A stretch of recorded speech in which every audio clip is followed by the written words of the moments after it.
विष्णुर्मङ्गलं गरुडध्वजः मङ्गलं पुण्डरीकाक्ष मङ्गलायतनो हरिः गणनाथ सरस्वती रविशुक्र बृहस्पतिः पञ्चैतान् संस्मरे नित्यं वेदवाणी प्रवर्तये। श्री गणेशाय नमः। श्री गणेशाय नमः। आज मैं आपसे जो बात कह रहा था, ज्योतिष शास्त्र में एक बहुत प्रसिद्ध श्लोक है, माघे धनवती कन्या फाल्गुने शुभगा भवेत् वैशाखे तथा जिष्टे पत्युरत्यंत वल्लभा आषाढ़े कुलवृद्धि स्यात् अन्ये मासाश्च वर्जितः। इसमें विवाह के मास बताए गए हैं। कौन कौन से? तो पहला हमने आपको बताया माघे, माघ मास में, है ना, जहाँ जिस माघ हो, वैशाख, आषाढ़, कुछ मास ही बताए गए हैं, बाकी मास में विवाह करना शुभ नहीं होता है। जैसे इस श्लोक का अर्थ है माघे धनवती कन्या, अगर माघ में जिस कन्या से विवाह होता है अथवा जिस कन्या का विवाह होता है वो क्या होती है? माघे धन को देने वाली होती है। भाई एक लक्ष्मी का स्वरूप होता है ना, आप लक्ष्मी को विवाह करके लाते हैं अपने घर में और उस दिन से बड़ी तरक्की जीवन में भी आते हैं, उसका भी भाग्य जुड़ जाता है। माघे धनवती कन्या फाल्गुने शुभगा भवेत्, अगर वो फाल्गुन मास में करता है तो शुभ होता है, यानी सुभग उसका और शुभ होता है। आषाढ़े कुल वृद्धि से, आषाढ़ में अगर होता है तो वो आपके कुल की वृद्धि करने वाली होती है ना। आषाढ़े कुल वृद्धि से अन्य मासाश्च वर्जिता, अन्य मास में वर्जित है। माघे धनवती कन्या फाल्गुने शुभगा भवेत् वैशाखे तथा ज्येष्ठे, वैशाख और ज्येष्ठ में पति को अत्यंत प्रिय चाहने वाली होती है। वैशाखे तथा ज्येष्ठे पत्युरत्यंत वल्लभा आषाढ़े कुलवृद्धिस्या अन्य मासाश्च वर्जितः। इसी क्रम में हम देखते हैं जो आपका है, क्योंकि अभी वर्तमान में आषाढ़ कृष्ण पक्ष है ना। अब आषाढ़ कृष्ण पक्ष जून मन, इसमें लगभग सारे जो विवाह के मुहूर्त हैं इसमें संभव ही नहीं है कि आप कर पाए। जून में अभी तत्काल में हो नहीं पाएगा। लगभग आपका अगर देखा जाए अब नवंबर में आपके मुहूर्त आएंगे। अच्छा, आपका 23 नवंबर को पहला मुहूर्त है कार्तिक शुक्ल पक्ष में। अच्छा, कार्तिक कृष्ण पक्ष अमावस्या को दीपावली होती है, ठीक है ना। दीपावली के बाद आपका ये मुहूर्त है 23 नवंबर, बहुत अच्छा मुहूर्त है। इसके बाद ये जो मैं आपको पंचांग दिखा रहा हूँ ना, ये काशी का बहुत प्रसिद्ध पंचांग है। इसमें वही मुहूर्त दिए जाते हैं जो एकदम हर प्रकार से सही हो। इसमें झूठे मुहूर्त नहीं दिए जाते। और काशी हिंदू विश्वविद्यालय के बहुत ही प्रसिद्ध ये पंचांग है। इसमें पूरा टोटल संस्कृत में विवरण दिया हुआ होता है। जो संस्कृत भाषा को नहीं जानता है वो इस पंचांग के बारे में नहीं जान सकता है, क्योंकि टोटली इसमें संस्कृत में ही आप देख सकते हैं, पूरा ये संस्कृत में ही विश्लेषण दिया हुआ है। एक ये मुहूर्त है मित्र। दूसरा आप देखें मार्गशीर्ष मास में 28 नवंबर 2023 को है, ठीक है ना। इसमें 2023 लिखा है?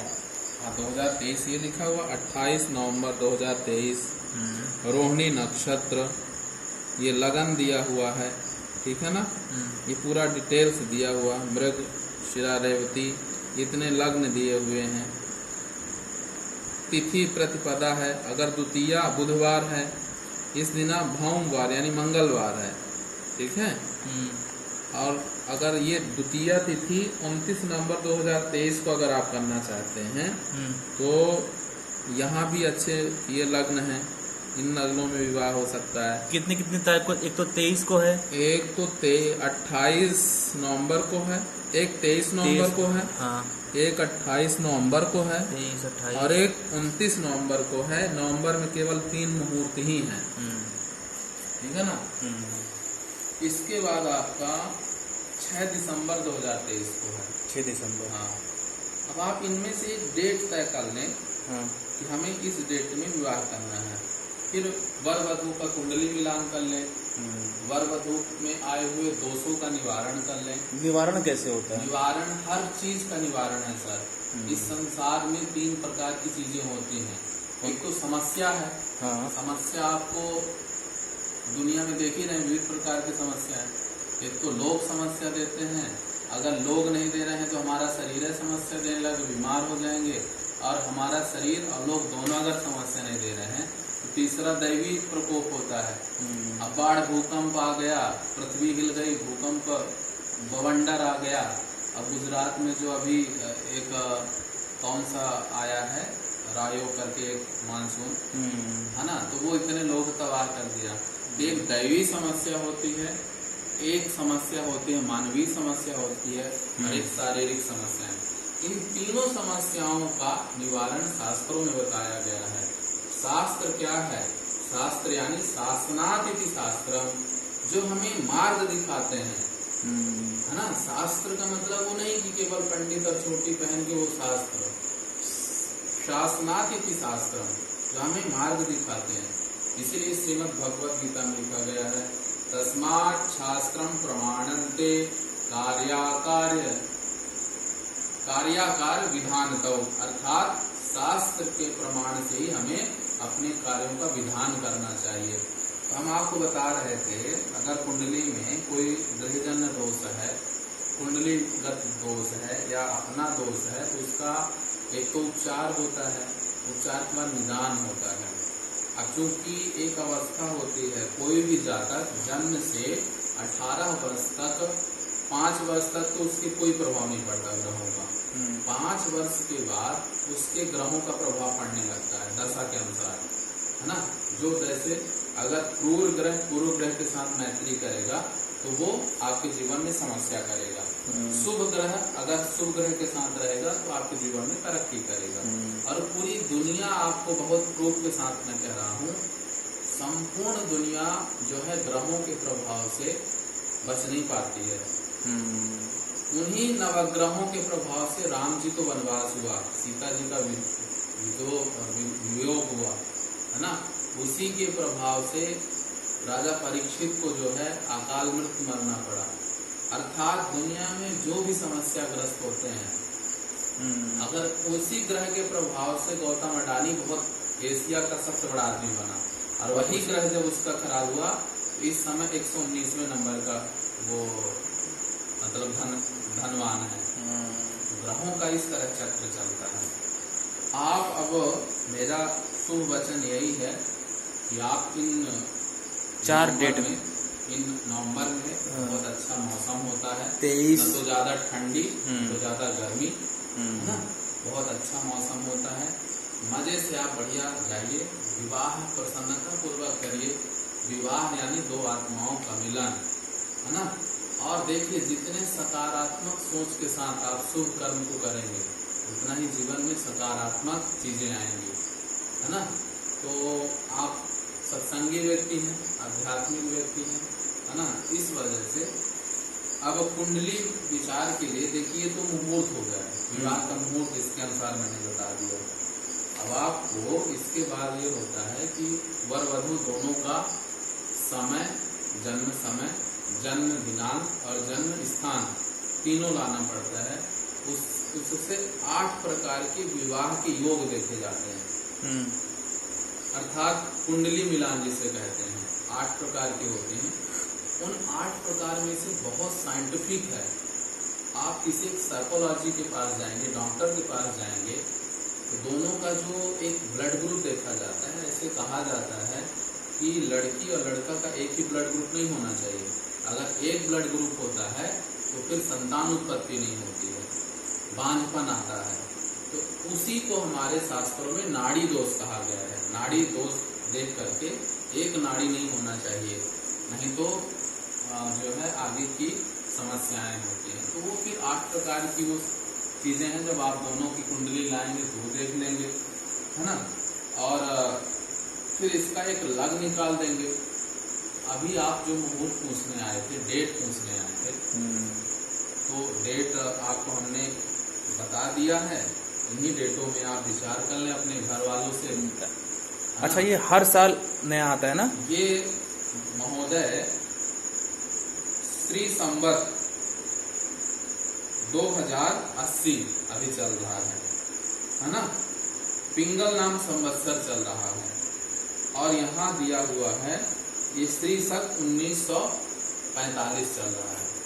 ये पूरा जो है चैत्र, हमारा जो नया वर्ष होता है चैत्र शुक्ल पक्ष से स्टार्ट होता है। आपको क्योंकि आप एक सनातनी हैं, चैत्र शुक्ल पक्ष से हमारा ये पंचांग प्रारंभ होता है और चैत्र कृष्ण पक्ष में ये क्या हो जाता है, ये समाप्त हो जाता है। चैत्र कृष्ण पक्ष में,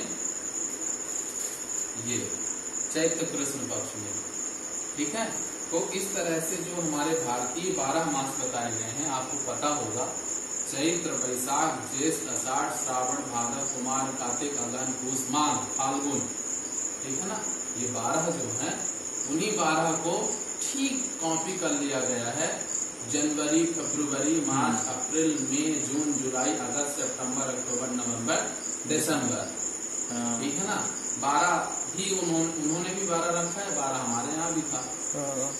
अब समस्या इस बात की है कि जब हमारे यहाँ लगभग अरुणाचल प्रदेश में 5, साढ़े 5 बजे सबसे पहले सूर्योदय होता है अरुणाचल प्रदेश में, इसीलिए उसका नाम अरुणाचल है ना। अब जब हमारे यहाँ 6, साढ़े 5, 10 वहाँ हो जाता है, हमारे यहाँ लगभग अगर गर्मी में देखे तो 5:30, 5:40 कभी कभी सूर्योदय होते हैं। और इस तरह से, और उधर जो ग्रीनविच जहाँ है, लंदन में ग्रीनविच चल रहा है, वहाँ का टाइमिंग हमारे यहाँ से अपोजिट है।